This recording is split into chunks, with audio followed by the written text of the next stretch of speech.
what's behind this? It's to reduce the larger vehicles from the streets. We have all kinds of SUVs and larger trucks around the house, but if there is some way of reducing that, we have to look at it. We have to support physical fitness and lower the cost of transportation.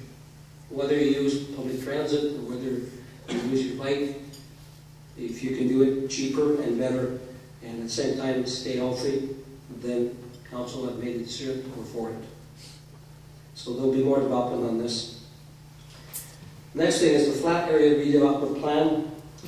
Not done yet.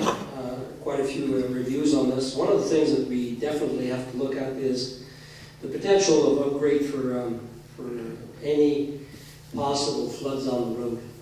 I know we went through really bad one. I think it was 2005 was one of them. I mean, 95 was a fairly high one.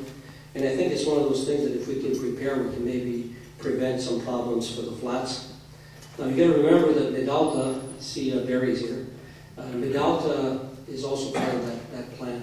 How do we do it? How do we appeal it? How do we make different changes on this one here? So it'll be part of a development plan that's going to happen for the flats. That's the North Flat. One of the things that we challenged ourselves was to lobby the federal and the provincial government. Now, I've had a lot of people tell me that if you want something done, why don't you do it and not wait for the province to do it? And that could be as much the hospital expansion. Can you imagine $260 million? We can't approve $100 million for the health center. But, okay, health is important. But the problem is once you get into the responsibility of the other government, they're going to say, hey, go ahead. It's not, there are different responsibilities and you have to stick to your responsibilities. Otherwise, they may tell you, get out of our field, this is ours, or they may say, go ahead and do it. The problem is you end up paying twice for it. And it won't be part of the 7% or 7 cents per dollar tax. And so anyway, the things that we are really concerned with as a council is the hospital expansion.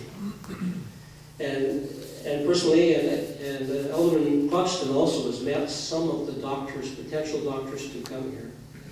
And when they see their work environment and it's not at the level of other communities, it's very difficult to see. We have a great community and great conditions of life here, but and quality.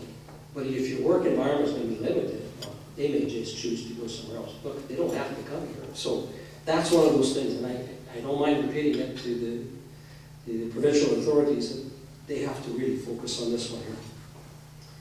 On top of that, we need a detox center. We have several groups, the police will tell you that, but there's several groups here that know firsthand that without that, it makes it difficult. You have people who have to travel far to go and get that service, and it's not as effective as you have it right here, where they're from. There's a question about Medicare and ALO, and I think it's very important we have a process like this because we have a lot of people that worked in the middle fields for services on gas, maybe oil, whatever, or even farmers, for example, that maybe need some assistance and some very urgent assistance, and it has to be there. So that's the responsibility, again, of the provincial government. Talk about the Dunmore Road here, and highway number 1 to change. This is, somebody's going to get killed here, I can tell you that. I've got a lot of years of experience in the policing world, and I shared that with the Minister of Transportation last time again. You know why? Because you have a mixture of people who are going city speed with highway speed. And you have now pedestrian running across a highway. There's no sidewalks there.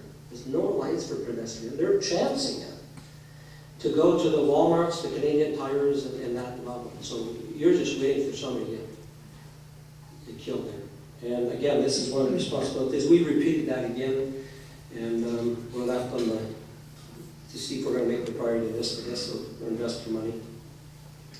Talk a little bit about growth and alternative and sustainable energy.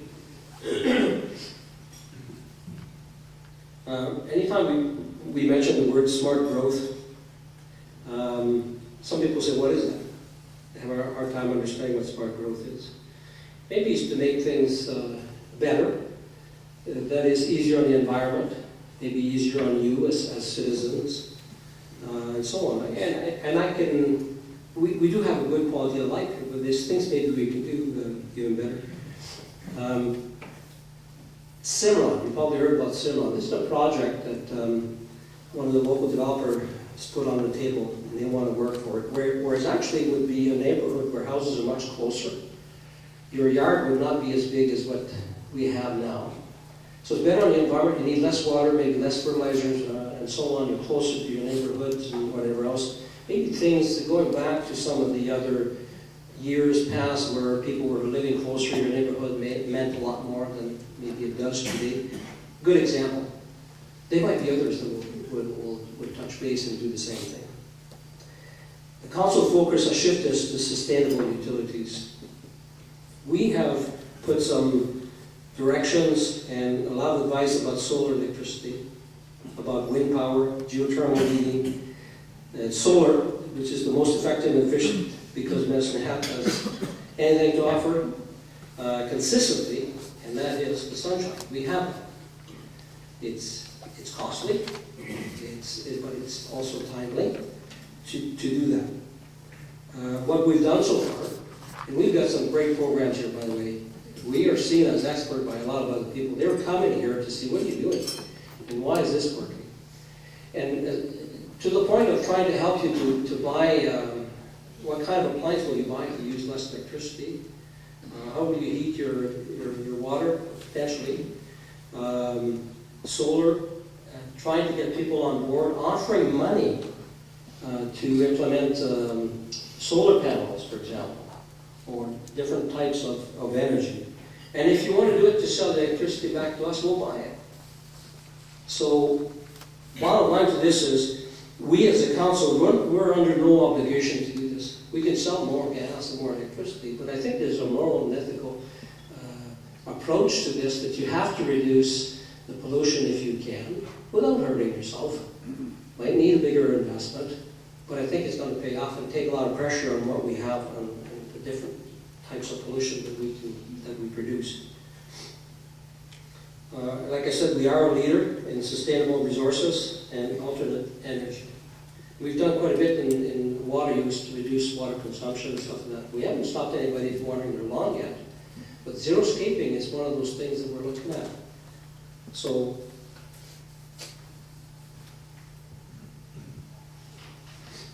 next thing I just want to talk briefly about is the funding to support the quality of life. All the projects I talked about, and we've been recognized for some of these. I think it's one of those things that you want to ensure continued federal and provincial government funding. And they usually do if you can convince them that this is going to be best for the environment, it's going to be best for citizens, and it will create jobs. So the funding, for example, of the historical clay district and the highways, amongst other things that we have put some money into, it generated the interest of the other levels of government. And if you ask Barry Finkelman, he'll probably tell you that the city was there to say, we'll put you some money for so many years to get you going, and all of a sudden it got an involvement from the other levels of government. And it's nice to see that there is that. Talk a little bit about ranch lands and southland development. There's more development in the Northlands area of the city. The pace of growth is exciting and encouraging there. The co-ops have built quite a bit there. There's a little bit more shopping for them.